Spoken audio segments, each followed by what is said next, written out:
네, 반갑습니다, 여러분. 이 시간에는 여러분들과 판의 이동 원동력이죠. 우리 멘틀 대류에 대해서 이야기를 한번 심도 있게 해보도록 하겠습니다. 자, 멘틀 대류가 무엇이냐면 멘틀이 있습니다. 그 멘틀에는 상부 멘틀과 하부 멘틀이 있는데 상부 멘틀 중에서 일부분은 약간 말랑말랑한 상태, 약간 부분 용융이라고 표현을 하죠. 이제 유동성을 가질 수 있는 상태로 존재하게 돼요. 그래서 그 유동성을 가지고 이제 온도 차에 의해서 이 멘틀이 대류를 하게 되는데 그 이유가 무엇인지 하나하나 알아보는 시간. 자, 대표적인 멘틀 대류를 일으키는 원인 중에 하나는 우리 방사선 동위 원소예요. 방사선 동위 원소. 자, 방사선 동위 원소라고 하는 애들이 있죠. 얘를 그냥 간단하게 설명을 해보면 원소들이 있는데 이 일반적인 원소들보다 조금 더 무게가 무거워요. 그래서 얘가 일반적인 원래의 일반적인 원소로 돌아가기 위해서 조금씩 붕괴하게 되고 그 붕괴할 때에 이제 방사능이라던가 열들이 뿜어져 나오게 됩니다. 자, 멘틀 내에 방사선 동위 원소들이 존재하고 얘네들이 붕괴를 하면서 이 열을 내게 되죠. 그 열에 의해서 이제 멘틀이 부분적으로 차등된 열을 받게 되고 혹은 또 다른 이유로는 이제 지구 깊숙이 들어가게 되면 핵 부분이 있는데 그 핵에서는 들들들들 끓고 있죠. 많이 끓고 있게 되면서 위쪽과 아래쪽에 온도차가 존재하게 되고 그 결과 멘틀 대류가 일어나게 된다. 자, 방사선 동위원소의 붕괴 열과 그 다음에 상하의 온도차에 의해서 우리 멘틀 대류가 일어나게 된다는 거죠. 자, 상하의 온도차가 나타나게 되면 왜 대류가 일어나느냐 그 원리를 알아야 되는데 여기에 아주 자세하게 써 있어요. 자, 가열이 되게 되면 뭐 공기든 아니면 액체든 상관없이 유동성을 갖는 애들은 고체는 안 돼요.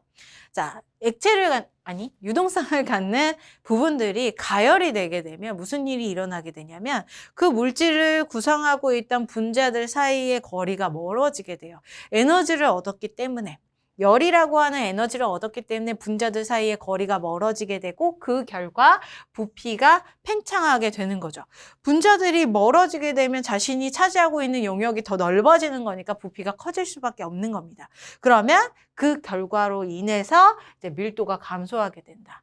밀도가 무엇이에요? 하나의 공간에 얼마나 분자들이 빽빽하게 들어가 있느냐. 그런데 분자들 사이의 거리가 멀어지게 되니까 그 같은 공간 내에 들어가 있는 분자들의 양이 줄어들게 되고 그 결과 밀도가 감소하게 되는 거죠. 밀도가 감소한다는 거는 쉽게 생각해서 무게가 줄어든다는 얘기예요. 무게가 줄어드니까 당연히 위로 둥둥둥둥 유동성을 가지니까 뜰 수가 있는 거죠. 그래서 상승하게 되는 모습을 갖게 되는 겁니다. 자, 가열된 부분 혹은 뜨거운 부분은 위쪽으로 올라가요. 이러한 이유 때문에. 자, 그러면 이런 상승된 애들이 있는 반면 식은 애들도 있겠죠. 식어져 있는 애들은 어떤 현상이 일어나겠느냐? 당연히 반대. 부피가 줄어들게 됩니다. 수축하게 돼요. 분자들이 에너지를 잃게 되면서 시들시들 그러면 자신이 막 여기저기 움직이다가 그러지 못하고 방 안으로 들어오게 되죠. 그러면 점점 그 공간 안에 밀도가 증가를 하게 되겠죠. 분자들이 많아지면서 자, 부피가 감소하게 되고 그 부피가 축소되게 되고 밀도가 증가하게 된다. 그러면 밀도가 증가한다는 얘기는 다시금 쉽게 생각해서 무게가 늘어난다는 얘기고 그 결과 하강을 하겠구나. 유동성을 갖는 물질들은 아래로 상이 아니라 하강. 자, 하강을 하겠구나. 이렇게 알 수가 있어요. 자, 멘틀도 부분적으로 뜨거워진 부분이 있고 차가워진 부분이 있겠죠. 그러면 뜨거워진 부분은 이런 이유에 의해서 상승하게 되고 그리고 차가워진 부분은 하강을 하게 되는 겁니다. 자, 그림에서도 봤을 때 여기 아래쪽에 그림에서도 봤을 때 핵이나 아니면 붕괴열에 의해서 이제 가열이 됩니다. 그럼 멘틀이 위쪽으로 상승을 하게 돼요.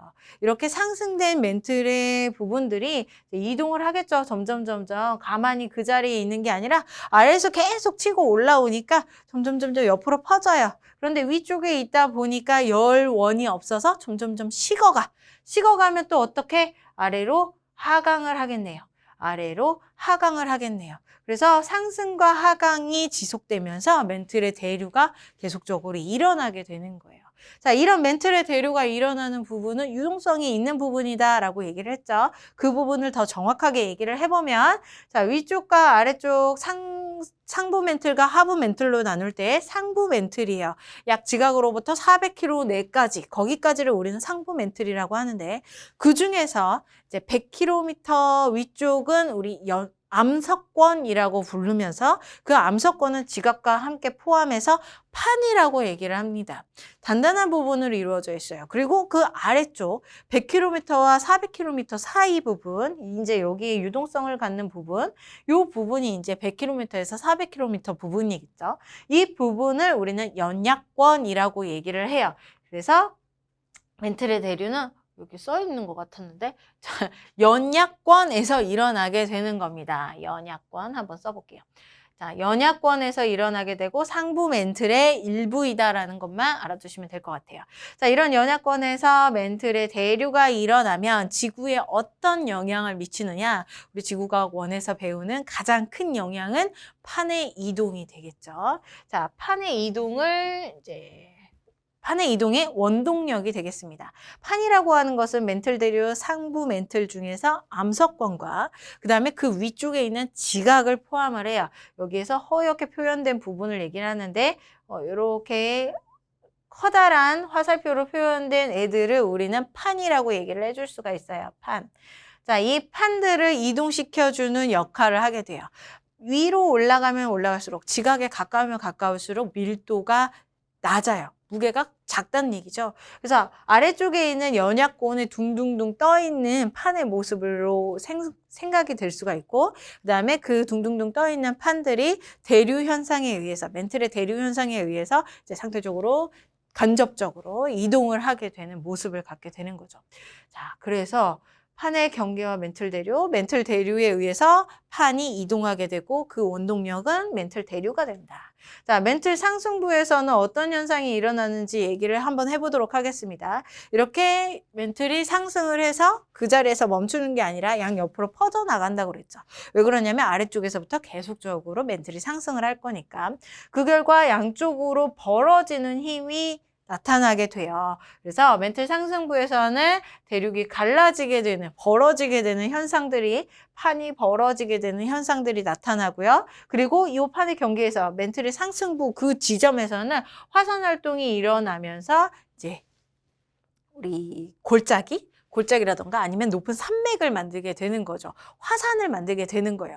대신 바다 깊숙한 곳에서 만드는 화산이기 때문에 산맥이기 때문에 그것을 우리는 이제 해령이라고 부르고, 그 해령과 해령 사이에 깊은 골짜기 부분이 있습니다. 그것을 열곡이라고 하고, 그 열곡이 쭉 연결된 것을 우리는 열곡대라고 얘기를 하는 거예요.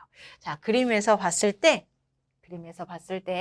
지금 여기 상승부가 있고 그 상승부 윗부분에서 화산 활동이 일어나고 화산 활동에 의해서 이렇게 볼록볼록 산맥이 만들어져요. 이 산맥을 우리는 해령이라고 하고 여기에 있는 V자 곡이요. 이 V자 곡을 우리는 이제 열곡이라고 얘기를 하는 거죠. 그 골짜기를 열곡이라고 하는 거죠.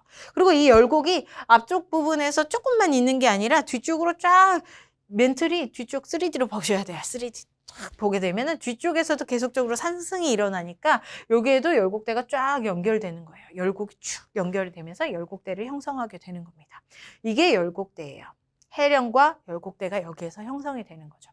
자, 멘틀의 하강부에서는 이렇게 아래쪽으로 내려가요. 그 결과 지각도 마찬가지로 아래쪽으로 내려가게 되는데, 문제는 옆에서 오는 판들도 존재하면서 같이 내려가는 하강부 아래쪽에 힘을 받게 되는 거죠. 끌어당기는 힘. 자, 두 개의 판이 만나게 되면, 꿍 하고 만나게 되면 둘 중에서 무거운 애는 아래쪽으로 내려가게 되어 있고요. 혹은 두 개의 밀도가 비슷하다라고 한다면, 이제 비슷하거나 아니면 지각이 두껍다라고 한다면 이제 살짝 상승을 해서 스콕산맥을 형성을 하게 되는 거죠. 자, 물질 하강부에서는 어떤 판 하나가 아래로 들어가게 돼요. 이거는 밀도가 큰 판이다라는 거 알 수가 있고요. 밀도가 큰 판이 내려가거나 아니면은 밀도가 비슷하면 이제 스콕산맥을 만든다. 그래서 그 결과 만들어질 수 있는 지형은 해구요. 지금 두 개의 밀도가 밀도가 다른 애들 중에서 밀도가 큰 애가 아래쪽으로 내려가다 보니까 여기에 깊은 골짜기가 만들어지게 됩니다. 이 깊은 골짜기를 우리는 해구라고 하는 거예요. 섭입하는 그 입구 부분. 이렇게 들어갔을 때 내 얼굴 부분. 이 부분이 이제 해구 부분이 되는 거죠. 자, 그 다음 위쪽으로 뿡 솟아서 산맥을 만들게 되면 여기 요 놈이에요. 요 놈. 이렇게 두 개가 만났는데 이제 지각이 두껍다 보니까 뿡 하고 산이 만들어지면서 솟아올랐어요. 그것을 우리는 습곡산맥이라고 얘기를 하는 거죠. 자, 해구, 습곡산맥. 또 어떤 애들을 만들 수 있냐면 지우구 얘기 한번 해볼게요. 자, 해구 부근에서 섭입대를 따라서 화산 활동이 일어나면서 화산이 딱 만들어져요. 그리고 얘가 이제 바다 위쪽으로 떠오르게 되면 떠오르는 게 아니라 위쪽으로 머리를 내밀게 되면 이것을 이제 호상열도라고 얘기를 하는 거죠. 호상열도 대표적인 애가 일본 열도. 그다음에 일본 열도 옆에는 일본 해구의 깊숙한 해구가 존재하고요. 그다음에 여기 있는 습곡산맥, 이거는 안데스 산맥이 대표적인 예죠. 이런 대표적인 예들까지도 기억을 하시면 좋을 것 같습니다. 자, 물질의 상승부와 하강부에서 각각 어떤 힘과 그다음에 어떤 지형이 존재했는지 이걸 기억하시면 될 것 같아요. 자, 다음. 그러면 판의 원동력은 결과적으로 앞에서 얘기했던 것들을 다 종합하면 돼요. 이제 판을 당기는 힘이 서로 모여서 아래쪽으로 내려가는 하강부에서의 일어나는 힘이었겠죠. 차가워진 암석들이, 그 암석권 혹은 이제 연약권들이 아래쪽으로 하강을 하면서 섭입대를 형성을 하게 되는 이런 모습들이 이제 아래로 당기는 힘. 판의 이동의 원동력이었다. 자, 밀어내는 힘, 요거 말고도 또 이것도 있죠. 무게, 얘를 두 개를 섞어서 생각을 해주시면 돼요. 자, 얘가 하강부입니다. 이렇게 당겨서 하강하게 되는데, 이제 둘 중에서 판이 두 개가 만나게 되면서 그때 밀도가 큰 애, 혹은 여기에서 표현하는 무게가 큰 애가 아래쪽으로 쭉 섭입을 하게 되고요. 또 아래쪽으로 섭입할 때 이제 내려가는 원리는 지구의 중심에서 끌어당기는 힘인 중력이 작용하기 때문이에요. 자, 중력이 더 크게, 밀도가 큰 애한테 더 크게 작용하기 때문에 아래쪽으로 쭉 섭입함을 알 수가 있는 거죠. 자, 그 다음 밀어내는 힘, 상승부에서 양쪽으로 벌어지죠. 이게 밀어내는 힘입니다. 그래서 해령 부근에서 일어나는 게 바로 이제 밀어내는 힘. 그 다음에 멘틀의 대류 현상, 이렇게 상승하기도 하고 옆으로 이동하기도 하고 하강하기도 하고, 옆으로 이동할 때 앞쪽과 뒤쪽의 멘틀들이 서로 다른 방향으로 이동을 하게 되면 보존형 경계가 생성이 되면서 변환 단층들이 생성이 되죠. 그런 힘들이 바로 이제 판을 이동하는 원동력이다라는 것들이 여기에서 나타나게 돼요. 자, 이 부분은 여러분들이 판의 경계 파트랑 같이 연결해서 공부를 하면 조금 더 쉽게 받아들일 수가 있습니다. 그래서 같이 연결을 하면서 문제에서도 접할 수 있도록, 다가갈 수 있도록 준비하시면 될 것 같아요.